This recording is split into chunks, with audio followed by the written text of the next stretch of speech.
Welcome back. It's time once again for another episode of SLMA Radio. If it has to do with sales lead management or sales lead marketing, it probably starts here with the SLMA Radio Show, brought to you by the Sales Lead Management Association. The show that started the whole ball rolling here at the Funnel Radio Network, and the man who's still pushing it down the hill as it gathers speed. Chasing that ever elusive answer is Jim Overmare. Hey, Jim. Hello, Paul. You're not just going to talk about content. You're going to talk about the most valuable content that actually contributes to sales. I didn't know that such content existed. Well, Bethany Fagan knows, and she's our guest today. The subject today is how to create the most valuable content that contributes to sale, and our guest is Bethany Fagan. Fagan is the content marketing manager at PandaDoc. She's got over 10 years in sales and marketing and loves crafting new stories and testing new content distribution channels. Content-starved marketing departments are constantly searching for content of whatever ilk to feed the ravenous public, be they prospects or customers. Salespeople are frustrated by content delivery that doesn't exactly pertain to the prospect's needs sometimes and is therefore useless in their eyes. Even if the right content is created this month, it is often out of date within a short period of time, and no one is pleased, and maybe marketing even forgot it was up there, considering they've got hundreds of pieces of content moving back and forth in their systems. In this program, Bethany is going to talk about how to satisfy both sales and marketing and the prospects with content that contributes to sales. Bethany, I can't wait to hear how this is done. Welcome. Thanks, Jim. Thanks for having me. Now, why don't you tell us a little bit about PandaDoc before we get started so people know where you're from, and then we can get into the actual subject. So PandaDoc is a document automation solution, software solution. We really pride ourselves on helping sales teams of any size craft digital sales documents. So quotes, proposals, contracts. We do it all in one tool so you can create, send, even track how your recipient is interacting with your sales proposals, and e-sign as well, those agreements. We have an office in San Francisco. St. Petersburg, Florida is another big office of ours. We established a couple of years ago. And our co-founders, Nikita and Sergey, are from Minsk, Belarus. So a lot of our dev team and creative team also sit in that office. Well, marketing is worldwide today, with people in marketing and operations spread all over the world for so many companies. Bethany, I ran into your name and realized that you were talking about this subject, how to create the most valuable content that contributes to sales. Now, that's the hope of every salesperson. That's the hope of every marketing person, but it doesn't always turn out that way, especially in smaller to medium-sized companies that are starving for content. How do we get content that actually contributes to sales and satisfies the customer or the prospect? That's a great subject, Jim. I think for us, I have been with PandaDoc for 4 years, so I certainly struggle with this initially. I was, until even about 6 months ago, I was the only person on the marketing team producing content for our sales team. It's a struggle, right? It's only one person who can write content and produce content. And I was not only serving the needs of our marketing team, our product marketing team, and also our sales team as well, with one-sheeters and one-pagers and things. So I think for my best advice, if you're just getting started, is really dig into the pains that your prospect is facing. And I also view marketing as a team that is, sales is my number one customer too, right? My sales team. If I'm not successful, then the sales team potentially cannot be successful, right? So I typically really look at what the customers need, and then also what does our sales team need to be successful to speak to those pains of our customers. And that's the type of content I like to focus on first. So if they really need a one-pager, and making sure that working closely with the sales team on getting that content to a really good place and making sure it's really going to serve a purpose, because if it doesn't, then the sales team won't use it. Again, I try to keep it basic and making sure I'm meeting the needs of the sales team and my customer. Now, what form does this content take? Is it always printed documents? Is it types of podcasts like this? Is it videos? What do you find is most efficient today? So I think for us, where we've had the most success recently is our ebooks and one-pagers, but then we've also taken on video and podcasting too. And I grew my content team to 2 more people in August and September of last year, so now I have double the hands, which is certainly helpful. Since we are a document automation company and we pride ourselves on trying to be as paperless as possible, we really try to stay away from print. Our prospects and customers really like us to kind of see digital things more so than print. I don't think that that's the case for every single business out there, of course, but we try to focus on the written content around ebooks.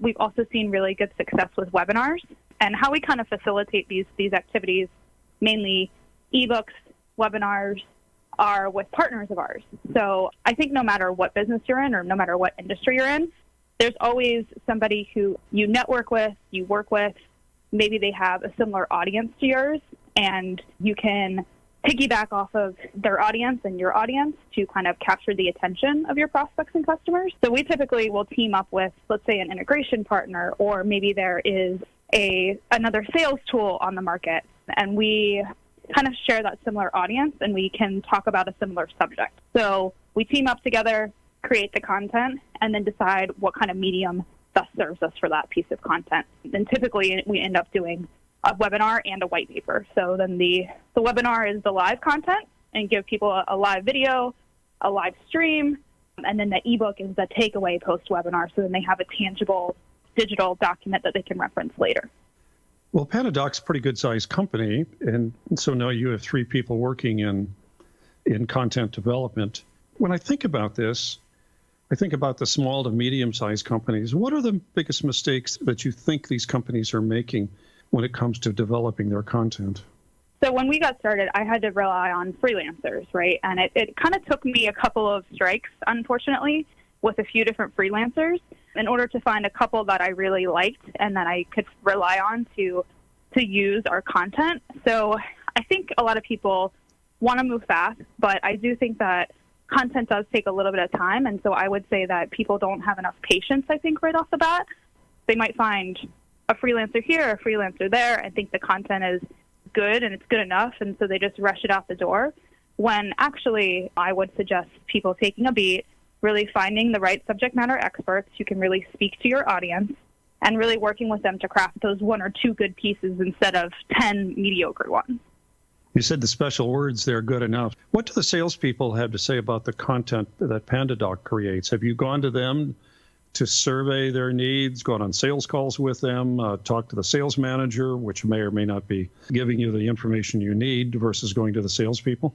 Yeah, exactly. I typically try to join our sales I think they do a daily stand-up. I tried to, myself or a member of my content team, tries to join the weekly stand-up of sales and kind of listen to objections they might have experienced that week, or even sales wins that, great deals that they were able to close that week. So we typically try to do the sales meetings. We're fortunate enough that we do have a tool that records all of our sales calls, or most of our sales calls, of course, with the permission of our prospects. And we really listen to those sales calls, too, for pains that the prospect is experiencing and how we can develop content to that. My sales team has also gotten really comfortable with LinkedIn lately. A lot of them have been building their personal brands and sharing their own personal sales stories on LinkedIn. And that certainly helps to elevate the PandaDoc brand, too, which makes me super, super happy and super, super excited. So when they have another piece of content to share that I've developed that kind of goes along with maybe a personal story of theirs that they've shared on LinkedIn, that definitely gets them excited and encourages them to share our content. And, of course, they crave more of it if we can kind of enable them to share and make them successful, too. Now, you mentioned personal stories. We're going to have a program today at 12:30 pertaining to long-form storytelling or just plain storytelling. Do you get into that storytelling in your content? Yes, of course. I'm actually working through a report right now, and it's one thing that we're struggling with is really identifying the story and giving people the so what. A lot of times it's something that is a constant practice for us, and it is something that we struggle with, but I think the core concept and core content is storytelling.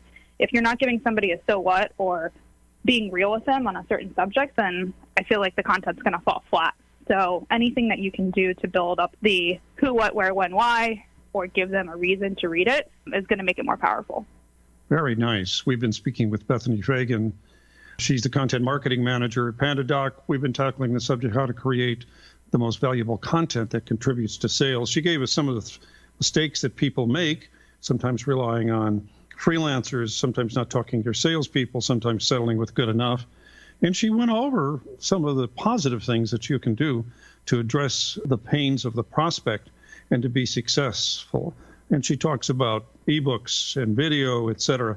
When we come back, we'll see if Bethany has some of her own stories of how new content was accepted at PandaDoc and how she thinks this has actually helped the sales force with content that contributes to sales. Paul, let's hear from our sponsor. Well, here's a little content that might perk up your sales. If you're still using Word editors to create sales proposals and quotes and contracts and all that stuff that you're sending out via email, then you're doing it, well, maybe wrong. Try PandaDocs. PandaDoc helps over 15,000 businesses create documents faster, smarter, streamlining their sales process and looking more professional. You don't have to just type it out on Word and then try and transfer it over. You can go to the professionals at PandaDoc. Visit PandaDoc, just like it sounds, the word P-A-N-D-A and D-O-C, PandaDoc.com. And you can start, here's the payoff for listening, a free 14-day trial today. Try it out, see what works, and find out if there isn't a better way to submit your proposals and quotes and contracts and all that other stuff you've been laboriously typing out. And after you've done that, you may want to consider creating a podcast for your company or brand. Do you want to establish your thought leadership without writing a book? Do you have a personal brand and you want to tell a story? Well, this is a storytelling medium, and Funnel Media makes it easy to tell that story. They make podcasting easy so you can be heard by hundreds or thousands of listeners. Separate yourself from the crowd. Contact Funnel Media today to bring your story to life. We make it easy and convenient. You get the guests, we do the rest. Go to podcastsmadeeasy.com. That's podcastsmadeeasy.com.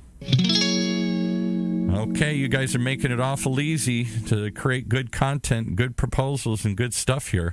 What's the challenge? What's the hard part about creating content? Is it the time? Is it the talent to put it together? Or is it just the fact that the deadline's looming and we just got to crank something out all the time? I think for us, it's the time, especially the time it takes to craft a really good piece. I think for us, too, it's really thinking about our strategy and why we're doing content. Sometimes I think we almost get ahead of ourselves as well. We have a really great idea and we want to get it out the door now, but does this really speak to our brand, our positioning, our messaging, and again, how is it really going to be used? So I think those are kind of the big hurdles we end up jumping over before we get started. You actually think before you produce content. You just don't grab something that happened to be available. You exactly, actually Jim. think it through. Cool. Exactly. Isn't that surprising? How have the salespeople accepted this content that you've created in the last few years for them and now your new people?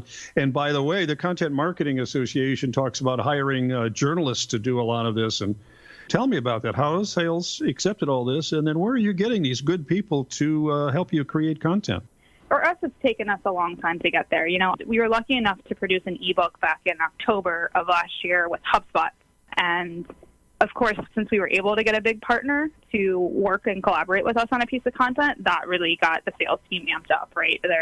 HubSpot is a recognizable brand. They're a big behemoth in the content marketing and also marketing automation software industry. So I think finally, once we were able to kind of build that relationship, we finally got their attention. I realize not everybody is so lucky. So like I had mentioned before, is finding a couple of those good partners and giving them a reason to partner up, I think would keep the sales team motivated. And then for me, as far as finding great talent, I'm fortunate enough to have found a couple of people in St. Petersburg. Travis, one of my colleagues, and who's on the content team. He had worked for a SaaS company before in the Florida area. He had also worked for a college as well and kind of toured around the country speaking to people. So he has really great skills around building relationships with others, which is super important to content. And then he also does improv in his spare time, which I think definitely helps bring a little bit of fun and flavor to our content. And then the other person on my team, Emily, she has also worked for like you had mentioned before, a online news publication, if you will. If you guys have ever heard of The Penny Hoarder, she worked with a lot of customers and clients who would either place ads or want to produce content for The Penny Hoarder. So she kind of knows that journalistic kind of approach to content, and that has certainly helped build our library full of good stuff. Most of your ideas come from the salespeople and the sales calls that you go on, or are there things that you've researched and is it coming from the marketing department? I always came back with a boatload of ideas when I traveled with salespeople or listened to their sales calls. I came back with phrases. I came back with ideas. I came back with things that they wanted done that nobody had been listening to before. Where are you getting your ideas for all this content? I'd say it's a little bit of both. We definitely listened to the sales calls, but I'd say like more recently, we've really wanted to get back to basics around crafting customer stories. And PandaDoc has I think we're up to 16,000 customers at this point, and we really started digging into our customer usage data and started seeing how successful our customers had been with PandaDoc, and then also kind of taking a look at to see, well, what of our competitors are kind of talking about this too, right? Like, what are the benchmarks for a successful sales team, I think, in the industry today? And we really wanted to kind of look at, okay, how are our own customers successful? And then how does that compare to the rest of the sales industry? So that's kind of been the basis of some content that we've created recently, really kind of trying to benchmark salespeople. I think a lot of salespeople are like, oh, yeah, I'm confident in my close rate, and oh, yeah, I'm selling more things and closing faster and all these things. But we wanted to really get down to the bottom of it and see if that's certainly the case. So we're working on a few pieces that will definitely relate to that here soon, probably rolling out next quarter or so. So I'd say it's sales calls, it's our own customer base.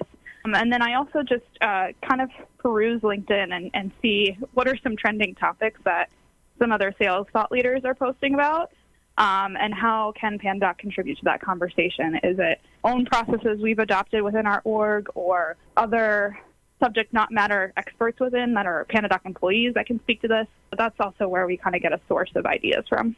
For people that may not have the tools in place, what kind of tools do you use to distribute your content, CRM, marketing automation, those kinds of tools? Yeah, so I have a couple of different things. One, I stick to a basic plain old Google spreadsheet. So I call it our evergreen content library. It has the title, the subject, and then links to where they can find that piece of content to share. We also put the content in PandaDoc. PandaDoc does have a content library feature within the software tool, so that reps can go in and reference that content on a sales call. They can even maybe pull out a testimonial or a quote and drag and drop it into a quote or proposal to send to their prospect. We kind of use our own sales tool as a sales enablement tool. And then also we're using our websites, social media, do some paid social as well. But when it comes to the sales team, really kind of enabling them to use it, we typically stick to our own tool, the Google Sheet, and I even try Slack announcements as well. Well, you're a unique company also from that perspective of being able to deliver content that many other companies can't always deliver on their own. They have to get a lot of a tool set. So you're very unique. 16,000 customers. That's a lot of people using those products. Bethany, how can someone reach you if they have any other questions to ask? Yeah, sure. You can find me on LinkedIn, Bethany Fagan. You can also shoot me an email. It's super simple. I got in early. It's Bethany@PandaDoc.com. And then, or shoot me a tweet. I'm not as active on Twitter these days, but if that's your medium, then send me a message. You've been very, very good with your time today, and you've given us a lot of ideas. Thank you very much.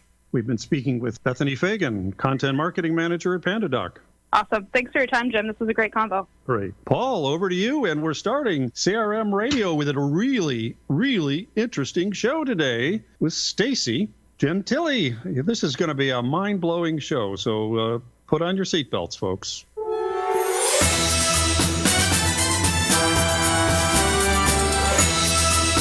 They're always mind-blowing here at the SLMA, bringing you the best and latest and greatest content on a weekly basis here on the Funnel Radio channel for at-work listeners like you.